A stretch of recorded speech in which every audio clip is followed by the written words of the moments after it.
Nanawagan naman po ngayon ang Federation of Muslim Students Association na magkaisa upang matulungan ang ating mga kababayang apektado ng tensyon sa Zamboanga City.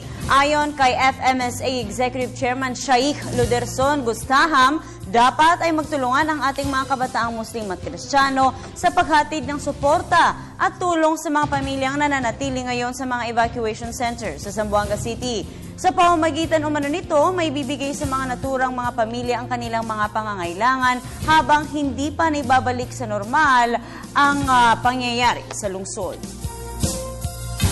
Zamboanga City, mag-unite po tayo, magtutulong-tulungan po tayo na para makaahon tayo agad at saka yung mga ibang evacuees, yung mga displaced persons natin. Sabi po nga sa rinig ko sa news na is more than 80,000, pero sa mga inventory sa mga bata, kasi may mga kalat-kalat sa mga bahay, yung iba nakatira, it's almost 90,000 po. Anyway, doon po tayo sa sinabi namin na it's 80,000 plus. So, siguro kailangan po ngayon ng tulong natin para sa kanila na magtutulong-tulungan po tayo, mag-unite po tayo, mapa-Christian man, mapa-Muslim man, mapa-Lumans man po tayo, nangangailangan po sila ng tulong natin. Yun lang po ang aking mensahe sa lahat. Maraming salamat.